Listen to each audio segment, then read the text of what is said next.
Євангеліє призиває нас увидіти, яка сила віри, яка дарує чоловікові множество даров, серед них духовної і тілесної ісцілення. За Ісусом іде жона кровоточива. Многі люди стісняли Ісуса, касалися до Ісуса, притулялися. Но одна жінка, котра прикоснулася, притулилася до краю рис із долів, получила ісцілення, бо притулилася з вірою во Христа Ісуса. І получила ісцілення. Господь знав, хто ісцелився, але щоб показати приклад усім, Господь сказав, хто до мене притулився. І жінка відкрила, і всі люди знали. Господь сказав, по вірі твоїй, жено, тобі дано ісцілення. По вірі, не по твоїм талантам, не за твої гроші, по вірі твоєї. Точно так нині у апостола Павла к посланню Галатам читаємо, що Христос іскупив нас від клятви закона, ставши за нас клятвою, бо написано «всякий висящий на древі проклятий». А значить, якщо таке написано, то значить, щось дуже велике совершив Ісус.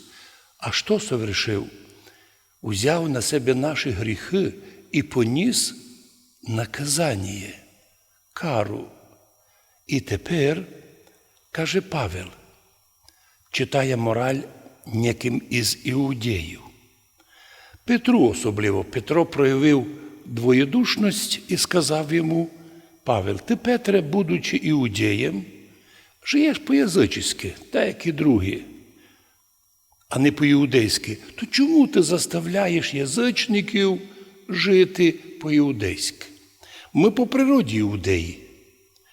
Но не із язичників лем грішники. І ми, іудеї, грішники.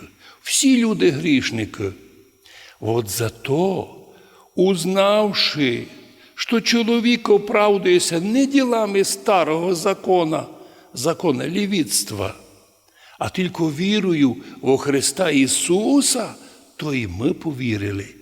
І ми стали дітьми Божіїми, бо ми узнали, що ніхто не оправдується іначе старими ділами закону, тільки вірою во Христа Ісуса, і стають наслідниками Царства Божого. Вот почему і ми, православні християни, так цінимо віру. Причому віра, довір'я, то не просто в ньому, що заключено. У православній церкві є точне ісповідання Христа. Біблія, Євангеліє пише, тільки правильно ісповідуючи Христа Ісуса будуть мати нагороду. Тільки ті, котрі правильно ісповідували, правильно виявили свою віру православну, будуть спасені. От почому сьогодні обладає вірою православною, обладає любов'ю Христовою, обладає легким прощенням всіх наших гонителів, ми легко відчуваємо.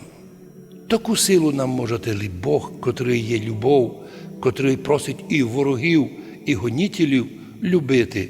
Бо лише так поступаючи, ми подлинні діти Божі, істинні християни з православним точним ісповіданням, а в вічності віруємо, по милості Божій, зможемо стати наслідниками Царства Божого. Амінь.